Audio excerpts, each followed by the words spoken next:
कार्यक्रमाचे उद्घाटन करतात. तसेच व्यासपीठावर आदरणीय मंत्रे सर, आदरणीय आपल्या आदरणीय गांधे सर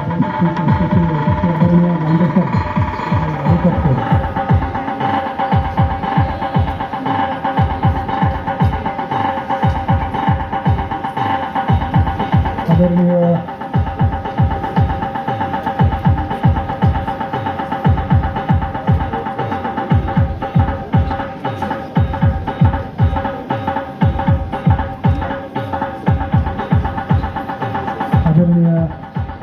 सिद्धीजी हे पण आलेले आहेत. मी सर्वांना विनंती करतो की आपण या प्रसंगी गौरवसाठी छत्रपती गायकवाड यांच्या पूजन करावं. मी आपला सर्व स्पर्धकांचा जास्त वेळ न घेता 5 मिनिटासाठी आपण हा उद्घाटनाचा कार्यक्रम घेतो.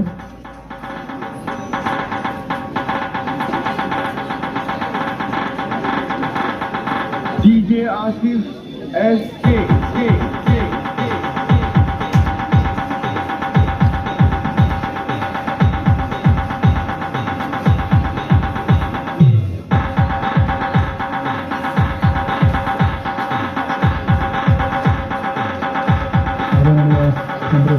आपलं संपूर्ण जीवन झोकून दिलं होतं. चंदनासम ते झिजलेले आहेत आणि त्यांचाच कार्याचा वारसा जो आहे विकास पाटील गायकवाड हे चालवित आहेत. आणि यासोबतच ही स्पर्धा घडून आणण्यासाठी या स्पर्धेच्या आयोजनामध्ये रामेश्वर विद्यालयाच्या संपूर्ण शिक्षक वृंद, मुख्याध्यापक आणि सर्व शिक्षकेतर कर्मचारी सगळ्यांचं जे आहे मोलाचं योगदान आहे. खरोखरच या सगळ्यांचं कौतुक करावं तेवढं कमी आहे. पुनश्च एक वार आपण या सगळ्या आयोजकांसाठी जोरदार टाळ्या वाजवूया. सगळ्या स्पर्धकांनी लक्षात घ्यायचं आहे यामध्ये तुम्हाला जे आहे सर्वप्रथम बोलू नका कोणी, लक्ष द्या इकडे. ते विद्यार्थी मधले जे आहेत थोडंसं मधले शॉट काढले जातील. तुम्हाला कोडवर्ड दिल्या जाईल. हस्तक्षेप राहणार नाही. अतिशय पारदर्शीपणे ही स्पर्धा इथे आयोजित केली जाणार आहे. आम्ही परीक्षक म्हणून परीक्षण करत असताना तो कोणत्या शाळेचा आहे, तो कोणत्या विद्यालयाचा आहे किंवा त्या स्पर्धकाचं नाव, तर त्याचा कोड नंबर जो आहे तेवढा कोड नंबर सांगायचा आहे आणि त्याचा विषय सांगायचा आहे. स्वतःचं नाव सांगायचं नाही, स्वतःच्या विद्यालयाचं नाव सांगायचं नाही, काहीच उघड करायचं नाही. तसं जर उघड केलं तर कदाचित तो स्पर्धक जे बाद तर नाही परंतु ते शक्यतो टाळा. तुमचं नाव आणि विद्यालयाचं नाव देणं टाळा. तर इथे आल्यानंतर त्या स्पर्धकांनी कोड नंबर सांगायचा आहे आणि त्याचा विषय सांगायचा आहे. आणि इथे वेळ जो आहे आपल्या सर्वांना माहिती आहे की 7 मिनिटाचा वेळ आहे. प्रत्येक स्पर्धकासाठी 7 मिनिटाचा वेळ आहे त्याच्या विषयानुरूप. तर पहिली जी आहे वॉर्निंग बेल ही 6 मिनिटानंतर वॉर्निंग बेल वाजवली जाईल आणि राहिलेल्या 1 मिनिटामध्ये जे तुम्हाला कन्क्लूड करायचं आहे म्हणजे समारोप करायचा आहे. तर याचं गुणांकन जे केलं जाईल आपण ते लक्षात घ्यावं. याची तुमचा जो विषय आहे त्या विषयाची तुम्ही सुरुवात जी करताय ती किती प्रभावीपणे सुरुवात करताय. विषयाची सुरुवात करत असताना तुम्ही काही त्यामध्ये सुभाषित वापरता का, काही म्हणी वापरता का, काही एखाद्या महापुरुषाचं काही वचन वापरता का. होईल तेवढे त्या 5 गुणांपैकी तुम्हाला गुण दिल्या जातील. त्यानंतर दुसरा मुद्दा आहे तुम्हाला जो विषय निवडलेला आहे त्या विषयाचं तुम्हाला किती ज्ञान. या विषय ज्ञानासाठी 10 गुण आहेत. त्यानंतर ही वक्तृत्व स्पर्धा जी आहे, वक्तृत्व स्पर्धा म्हणजे काय असते तर तुमचं वक्तृत्वाची किंवा भाषणाची तुमच्या बोलण्याचं याच्या कौशल्याचं परीक्षण केलं. ठीक आहे. स्पर्धकांची काही अडचण आहे का?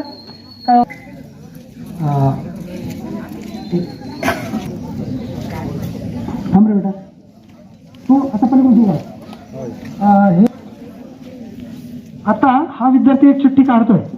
यांच्या प्रतिमेस नमन करतो आणि माझ्या विषयाला सुरुवात करतो.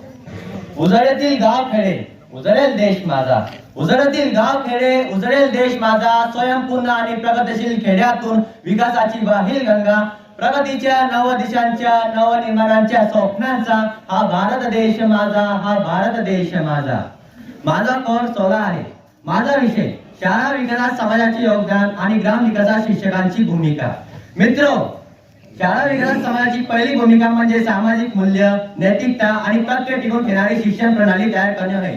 प्रभावी संप्रेषण आणि शिक्षक, पालक, समुदाय आणि प्रशासक यांच्यातील सहकार्य एक मजबूत शिक्षण प्रणाली तयार करण्यासाठी महत्त्वपूर्ण आहे. शिक्षणात आणि शाळा विकास समाजाचा मोठा वाटा आहे. मग तो सकारात्मक आणि नकारात्मक अशा दोन्ही प्रकारे प्रभावित करू शकतो. एखाद्या समाजाची सांस्कृतिक मूल्य एका पिढीकडून दुसऱ्या पिढीपर्यंत पोहोचवण्याचे आणि त्या समाजाचे मुलांचे सामाजिकीकरण करण्याचे काम करते. कोणत्याही शाळेचा विकास झाला किंवा ती शाळा प्रगतीच्या वेगवान मार्गावर आहे असे दिसले की सर्वप्रथम त्या शाळेतील परिसरातील लोकांचे किंवा त्या शाळेच्या गावाचे समाजाचे कौतुक केले जाते. समाजा प्रत्यक्ष किंवा अप्रत्यक्षरित्या शाळेच्या विकासात सहभागी असतो, कारण समाजाला माहित are two things that in order to make any common man special. शिक्षा और ज्ञान ये ऐसी दो चीजें जो किसी भी आम इंसान को खास बनाने के लिए काफी है आणि याची जाणीव आजच्या समाज घटकांना आहे. समाज वेगवेगळ्या रीत्या शाळेच्या विकासात योगदान देतो, जसे की शाळेला जागा देणे, शाळेला विविध साहित्याची सुव्यवस्था राखण्यास मदत करणे, एक उत्तम आणि दर्जेदार शिक्षण देण्यासाठी प्रयत्नशील असणे. परंतु फक्त समाजाच्या काही विशिष्ट लोकांनी शाळेसाठी योगदान द्यावे असं नाही. तुम्ही सुद्धा व्यक्तिगतपणे शाळेसाठी योगदान देऊ शकता, जसे की क्रीडा, वक्तृत्व, कला स्पर्धा आयोजनात तुम्ही मदत करू शकता. तुम्ही शाळेची पुनर्रचना करण्यात पण मदत करू शकता. विद्यालय विकास अस्मान समाजच्या प्रगती मार्ग असतील. शाळेचा विकास हाच आपल्या समाजाच्या प्रगतीचा मार्ग आहे. जरी समाजाच्या सोबतीने शाळेचा विकास जोरात होत आहे, पण अजूनही काही समस्या समाजाच्या समोर आहे जे की सोडवणे अत्यंत गरजेचे आहे. जसे की पहिला, अतिदुर्गम भागात असून अनेक शाळा असल्या जेणेकरून वाहतुकीची अडचण निर्माण होणार नाही. सध्या विविध मुलांना जवळच्या शाळेत जाण्यासाठी मेल चालवावे लागते. दुसरा, शाळेमध्ये मुला मुलींसाठी स्वतंत्र स्वच्छतागृह आणि दुपारचे जेवण देण्यासाठी स्वच्छ स्वयंपाकघर असणे आवश्यक आहे. तिसरा, शाळेमध्ये लहान मुलांसाठी खेळ घेण्यासाठी जागा असणे आवश्यक आहे. ग्रामीण भागातून अनेक गळती होत असल्याने गावकऱ्यांसाठी शिक्षण आकर्षक आणि उपयुक्त बनवण्यासाठी आपण प्रयत्न केले पाहिजे. दिवा लावतो ज्ञानाचा, विकास होतो गावाचा. दिवा लावतो ज्ञानाचा, विकास होतो गावाचा. शिक्षणाकरिता नाही अट वयाची, शिक्षणाने सुलाभती खरी प्रगती, शिक्षणाने सुलाभती खरी प्रगती. आता ग्रामविकासात शिक्षकांची भूमिका काय? मित्र, शिक्षक हा असा घटक आहे जो अप्रत्यक्षरित्या ग्रामविकासात आपली महत्वाची भूमिका बजावतो. सबका प्रयास आणि सबका जबाबदारी ही ग्रामविकासाची किमेनारी. प्रत्येकाचा सहभाग आणि जबाबदारी ही ग्रामविकासाची किमेनारी. प्रत्येकाने योगदान देऊया, ग्रामविकासाला चालना देऊया, ग्रामविकासाला चालना देऊया. शिक्षकाला राष्ट्र निर्माता म्हणता येईल. शिक्षक हा समाजाचा अविभाज्य घटक आहे. ते आपल्या तरुणांना शिक्षित आणि मार्गदर्शन करण्यासाठी आवश्यक ती मूल्य देण्यास सक्षम आहे. शिक्षकांची भूमिका ही त्याच्या किंवा तिच्या विद्यार्थ्याला ज्ञान संपादन आणि उत्तम आणि गायकवाड यांच्या स्मृती प्रतिष्ठानच्या रामेश्वर विद्यालयाच्या प्रांगणात उपस्थित असलेल्या सर्व मान्यवरांना माझा सप्रेम नमस्कार. आज ग्रामीण विकास, परंपरा, उत्सव आणि त्यातून ग्राम विकास या विषयावर मत मांडताना माझ्या भावना एकदम संमिश्र आहेत. कारण मी घरातील वडीलधाऱ्यांचे बोलणे ऐकते. बाहेर पडल्यावर मोठ्या माणसाचे बोलणे कानावर ऐकू पडते. यामध्ये आपल्या सर्वांना एक बाब नक्कीच ऐकायला मिळते. आपला ग्रामीण भाग आता पूर्वीसारखा काही राहिला नाही. सगळी संस्कृती लोप पावली. लोकांना परंपरेचं ओझं झालं. उत्सव विकृतीच्या वळणावर गेलं. इतकं नकारात्मक आणि विदारक चित्र जर समाजात निर्माण होत असे, याच ग्रामीण संस्कृतीची मदत घेऊन मी आज परंपरा आणि उत्सवाचे बोट धरून ग्रामीण विकास साधायचा कसा हे सांगण्याची जबाबदारी माझ्यावर येऊन ठेपली आहे. मित्रांनो, मार्शल मॅक्लुहान नावाचा एक संवादशास्त्रज्ञ होऊन गेला. मार्शल मॅक्लुहान यांनी एका ओळीमध्ये एक सिद्धांत मांडला. हा सिद्धांत काळाच्या कसोटीवर खरा ठरला. मार्शल मॅक्लुहान म्हणतात की आपलं जग हे खेडं होत चाललेलं आहे. म्हणजे मंडळी, मार्शल मॅक्लुहानला म्हणायचे तरी काय असेल की त्यांच्या म्हणण्याचा अर्थ असा आहे की पूर्वी जसं गावातील इकडच्या कोणत्याही कानाकोपऱ्यातल्या घटना तत्काळ मारुतीच्या पारावर समजायच्या, असंच काही जगाचं झालेलं आहे. म्हणजे इकडची बातमी तिकडं जायला एक क्षण सुद्धा लागत नव्हता. असंच काही जगाचं झालेलं आहे. दिल्लीच्या फिरोजशाह कोटला मैदानावर विराट कोहलीच्या बॅटवर आदळलेल्या बॉलचा टुक आवाज दक्षिण आफ्रिका व तसेच ऑस्ट्रेलियातील माझ्या नातेवाईकांच्या दिवाणखान्यात एका क्षणामध्येच जातो. असंच काही जगाचं झालेलं आहे. म्हणून जग हे खेडे होत चाललेलं आहे. मित्रांनो, तुम्हाला कोणाला माहिती आहे का की शब्दकोशामध्ये खेड्याचा अर्थ ग्राम असाही होतो. खेड्याचा अर्थ ग्राम असाही होतो. जेव्हा मला याविषयी चर्चा करायची तेव्हा अख्खं जग खेडं झालेलं. त्यामुळे मी ग्राम विकास संकल्पना या सोबतच जगाच्या विकासाच्या संकल्पनेवर सुद्धा विचार केला व आज उपस्थित असलेल्या संयोजकांना अभिप्रेत असलेले सण, परंपरा आणि माझ्या खेड्यातील लोक उत्सव याची मदत कशी करता येईल, याच्यातून ग्राम विकास कसा साधता येईल याच्यावरही आपल्याला विचार करायला हवा. व थोडंसं सिंहावलोकन केलं ना की आपल्या लक्षात येतं आपण सगळ्यांनी जे सण साजरे करतो त्याविषयीचे कारण, त्या मागचे जे कारण आहे ते आपण विसरून स्मृति दिन के अवसर पर हर साल वाघोड़ा गांव में रामेश्वर विद्यालय की तरफ से ये वक्तृत्व स्पर्धा का आयोजन किया जाता है.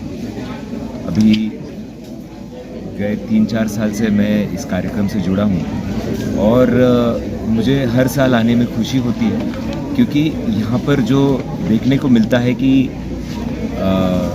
जो गांव खेड़े के जो स्टूडेंट आते हैं वो अपने अपने स्कूल से जो प्रिपेयर करके आते हैं, उनके जो टीचर्स का उनको गाइडेंस मिलता है और वो कंडीशन में जिस तरह का उनका स्कूल है, जैसा भी उनका जो प्रॉब्लम्स होके भी यहाँ पर जो स्टेज पे आते हैं, स्टेज पे बात करते हैं और सबसे बड़ा इसका ये है कि उनको एक्सपोजर मिलता है और एक स्टेज पे बोलने का कॉन्फिडेंस. आजकल सबसे बड़ी बात कॉन्फिडेंस है. एंड में जैसे अभी सिद्दीकी साहब ने भी हमें बताया कि कोई भी चीज़ अभी उन्होंने खुद का एक्सपीरियंस है कि वो स्टेज पे नहीं गए और इसकी वजह से वो अभी तक उनको भाषण नहीं करते, लेकिन उन्होंने काम बहुत बड़ा किया लाइफ में. बड़े बड़े एजुकेशन ट्रस्ट के वो चेयरमैन है और बहुत अच्छे से काम कर रहे हैं. तो एक मुझे लगता है कि हर चीज़ जो भी है आजकल कॉन्फिडेंस होना, अपने में जो कर्तृत्व है, हम जो कर्तव्यकारी कर सकते हैं उसका एक कि मैं कर सकता हूँ कुछ भी, कोई भी चीज़ मेरे लिए मेरा बैकग्राउंड हो या कुछ भी हो मेरे लिए असंभव नहीं है. तो यही बहुत अच्छी बात है. और उससे बड़ी बात मैं जो देखता हूँ अभी भी आप देखेंगे कंप्यूटर, उसमें से 90% के ऊपर लड़कियाँ दिख रही हैं. अभी पता नहीं लड़के कहाँ जाते हैं, लेकिन हर साल मैं देखता हूँ कि मैक्सिमम कॉम्पिटिटर्स यहाँ पर लड़कियाँ होती हैं. और लड़कियों के लिहाज से भी ये बहुत इम्पोर्टेंट है कि एजुकेशन की लड़कियाँ जब पढ़ेंगी आगे वो भले ही अपने घर में शादी करके लेंगी, कोई भी घर में उसको जो सेल्फ रिस्पेक्ट मिलना है, सेल्फ रिस्पेक्ट मिलने के लिए उसका इंडिपेंडेंट होना बहुत ज़रूरी है. शादी करके कोई घर में हो, अगर कुछ घर में जो 2 पैसे कमा के लाएगी लड़की तो उसके लिए फैमिली में रिस्पेक्ट मिलेगा, वो अपने आने वाले जनरेशन को अच्छा सिखाएंगे. तो ये चीज़ें लॉन्ग टर्म में भले आज हमको एक छोटा सा एक ये दिख रहा है, वक्तृत्व स्पर्धा दिख रहा है, लेकिन इसके जो इम्पैक्ट है आजू बाजू के बच्चों के माइंड्स में ये बहुत बड़ा है. तो मैं इस लिहाज से विकास जी गायकवाड़ का भी बहुत दिल से मैं ये करता हूँ. उन्होंने बहुत अच्छा काम कर रहे हैं और हर साल ये करते रहे. ये मैं एक नौजवानों के लिए मैसेज, चाहे लड़का हो या लड़की हो, लेकिन एजुकेशन ज़िंदगी में कितना महत्वपूर्ण है ज़िंदगी गुजारने के लिए या आगे बढ़ने के लिए, किस तरीके से एजुकेशन को देखते हैं आप? देखो, एजुकेशन का डेफिनेशन सिर्फ डिग्री से नहीं होता है. एजुकेशन जो होता है कि तुम पढ़ते हो, भले तुम डिग्री हो या तुम टॉपर ना हो, बट खुद की एक पर्सनालिटी हो और उसके वजह से अपना एक सोसाइटी में पोजीशन, और एजुकेशन के वजह से तुमको खुद पे कुछ रिस्पॉन्सिबिलिटी है. इसकी एक अगर किसी को समझे कि हाँ मैं पढ़ रहा हूँ लेकिन मैं इस देश का नागरिक भी हूँ, मेरी कुछ जिम्मेदारियाँ हैं टू गिव बैक, कुछ और लोगों के लिए करना, तो वो भी बहुत ज़रूरी है. और एजुकेशन से एटलीस्ट जो है कि आगे चल के मेरे लिए क्या क्या रास्ते खुले हैं वो भी तो हमें पता होना चाहिए. अगर तुम पढ़े ही ना, आगे चल के मुझे रास्ते ही पता नहीं तो एटलीस्ट वो एक बहुत ज़रूरी है. एक आखिरी सवाल और सोशल मैसेज आपके तरफ से चाहिए जैसे मोबाइल है, अच्छी चीज़ भी दिखाता है और बुरी चीज़ भी दिखाता है, लेकिन अभी हम देख रहे हैं कि केजी में जब बच्चा जाता है वहाँ से लेके तो 10th हो या कॉलेज हो, तो उसकी ज़िंदगी में मोबाइल शामिल हो गया। तो उसकी वजह से बच्चे पढ़ाई से दूर होते जा रहे हैं, खास करके लड़कों की बात मैं कर रहा हूँ आपसे। तो आप क्या मैसेज देंगे, मोबाइल किस तरीके से यूज़ करना चाहिए या फिर दूर रहना चाहिए मोबाइल से? देखो कैसा है कि कितना भी किया तो ये टेक्नोलॉजी का युग है। हर कोई चीज़, कोई भी चीज़ है उसके दो पहलू होते हैं, एक अच्छी भी बुरी भी। जैसे आज हम मोबाइल के बारे में बात करते हैं, वैसे कई साल पहले जैसे मैं छोटा था तब बोलते थे कि कंप्यूटर को बच्चों को बिठाना चाहिए, कि कंप्यूटर के सामने जाना चाहिए। लेकिन आज देख रहे हैं कि हर चीज़ कंप्यूटर है, तो हर चीज़ का उपयोग जो है वो सही तरीके से किया तो अच्छी बात है। इसमें पेरेंटिंग का बहुत बड़ा रोल है। कभी कभी तुम बोलो कि नहीं नहीं ये मोबाइल तुम्हारे लिए अच्छा नहीं है और तुम छीन लिया है वो, तो वो बच्चे को ऐसा भी नहीं लगना चाहिए कि मेरे साथ वाले बच्चे हैं कि उनको ये मिल रहा है। तो बच्चों को एजुकेट करना कि क्या चीज़ अच्छी है क्या बुरी है, उससे तुम क्या फ़ायदा तुमको होना चाहिए, वो बहुत ज़रूरी है। क्योंकि आज तुम्हारे मोबाइल में जो एजुकेशन है, तुम गांव का कोने का लड़का, कोई भी गांव हो, आजकल जो एजुकेशन तुमको मिल सकता है यहाँ बैठ के, मुझे अमेरिका की टॉप यूनिवर्सिटी, हार्वर्ड बोलो, कैम्ब्रिज बोलो या लंदन की टॉप, वहाँ क्या चल रहा है, वहाँ क्या पढ़ाते हैं, मुझे आज यहाँ बैठ के ये गांव में मिल सकता है। तो एजुकेशन का जो लिमिट है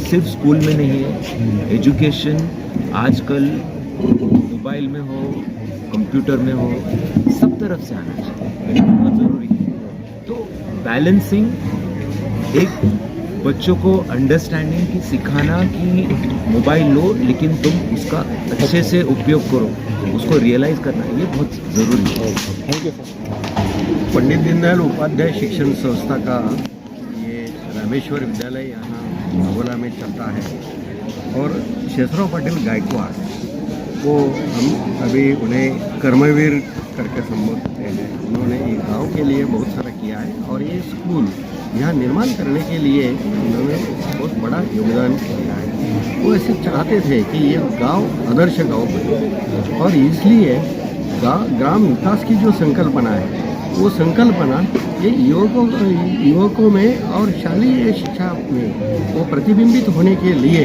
हर साल ये ऐसी प्रकार की वक्तृत्व स्पर्धा हम यहाँ आयोजित करते हैं, और अच्छा प्रतिसाद इसे मिलता है। और ये सभी जो कार्यक्रम चलता है ये जन सहभाग से चलता है, हर एक जन अपना अपना योगदान देता है। और ये जो राष्ट्रीय नई शिक्षा अभी बनी है उसमें ज़्यादा से ज़्यादा तौर पर लोक सहभाग का ज़्यादा उन्हें वो टंकित किया है, वो ज़्यादा उसको महत्व दिया गया है कि ज़्यादा से ज़्यादा लोक सहभाग लेना, ताकि शिक्षा अच्छी तरह से दी जाए, पायाभूत सुविधा निर्माण हो सकता है। और ग्राम विकास की जो संकल्पना है वो संकल्पना के आधार पर ये सभी कैंपस चलाना चाहिए, ऐसा हम अभी प्रसारित करने के लिए औरों को भी ये ज्ञान पहुंचने के लिए यहाँ थैंक यू सर। चालू असतात ग्रामीण भागात तसं नसतं। गेल्या 11 वर्षापासून आम्ही शालेय विद्यार्थ्यांचा नेतृत्व गुणाचा विकास आणि जे कैलासवासी कर्मयोगी शेषराव पाटील गायकवाड यांचे कार्य होतं, ग्राम विकासाचं काम होतं, तर या स्पर्धेतून ग्राम विकासाचे विचार पुढे कसे जातील आणि ग्रामीण भागातल्या विद्यार्थ्यांचा नेतृत्व गुणाचा विकास कसा होईल अशी बहुआयामी संकल्पना या वक्तृत्व स्पर्धेत आहे। किती शाळांची मुलांनी भाग घेतला? या वक्तृत्व स्पर्धेमध्ये जिल्हाभरातून आपण जिल्हास्तरीय म्हणतो, आणि वाघोळा हे फार दुर्गम भाग आहे, त्यामुळे जो येणारी जी संख्या आहे कमीच असते, परंतु यावर्षीच्या याच्यामध्ये 70 शाळांनी या वक्तृत्व स्पर्धेत सहभाग घेतला आहे, आणि या 70 शाळांनी प्रत्येक शाळेने किमान 20-30 मुलांना या वक्तृत्व स्पर्धेसाठीची तयारी करून घेतली, आणि त्या 20-30 मुलांमधून जो प्रथम क्रमांकाचा मुलगा त्यांच्या शाळेत तयार झाला तो मुलगा या वक्तृत्व स्पर्धेसाठी पाठवला। म्हणजे या निमित्तानं या 70 शाळेमधून जवळजवळ 1,500 ते 2,000 वक्ते तयार झाले। अच्छा, किती प्राइस तुम्ही ठेवलेला आहे? फर्स्ट प्राइस, सेकंड प्राइस कसं? या वक्तृत्व स्पर्धेसाठी खरं म्हणजे आमची संस्था किंवा शाळा म्हणून आपण हे प्राईज कधी ठेवतो, तर या सामाजिक कामामध्ये विविध व्यक्ती संस्था या ग्रामविकास कामामध्ये किंवा शैक्षणिक कामामध्ये कशा जोडल्या जातील या दृष्टीने आपण प्रयत्न करत असतो. आणि दरवर्षी या वक्तृत्व स्पर्धेसाठी MGM हॉस्पिटलचे जे संचालक आहे डॉक्टर गिरीजी गाडीकर हे दरवर्षी या स्पर्धेसाठी बक्षीस देत असतात. तर या 2 गटांमध्ये बक्षीस, पहिलं बक्षीस जे आहे तर ते 5,555 आहे, दुसरं बक्षीस 2,555 आहे आणि तिसरं बक्षीस 15,555 आहे. तर एका गटाचे जे 10,000चं बक्षीस होतं ते डॉक्टर गिरीश गाडेकर साहेब यांनी दिले आहे आणि दुसऱ्या गटाचं जे बक्षीस आहे 10,000 रुपये म्हणजे प्राथमिक आणि माध्यमिक, तर दुसऱ्या गटाचं बक्षीस जे ते श्री किशोरजी शितोळे साहेब जे देवगिरी बँकेचे अध्यक्ष त्यांनी हे दिलेलं आहे. आणि प्रथम पारितोषिकाबरोबर एक फिरतं चषक जे फिरता कप, आपली ती संकल्पना अशी आहे की वर्ल्ड कप ज्या पद्धतीनं तो कप प्रत्येक वर्षी वेगवेगळ्या देशामध्ये फिरत असतो, तसा हा वक्तृत्व चषक जे ते प्रथम क्रमांकाचं जे 5,000चं बक्षीस आहे ते विद्यार्थ्याला आहे आणि तो जो वक्तृत्व कप आहे तो कप शाळेसाठी म्हणजे आणि हाच कप मागच्या वर्षी 2 वर्षापूर्वीची जी जो कप वक्तृत्व कप होता तो फिरतं चषक जिंकलं होतं जिल्हा परिषद प्राथमिक शाळा धामणगाव, ते परत स्पर्धेच्या दिवशी इथं आलं. आता मागच्या वर्षी 9 गट नागरिकच्या मुलीने तो कप जिंकला होता, तोच कप परत वापस आला.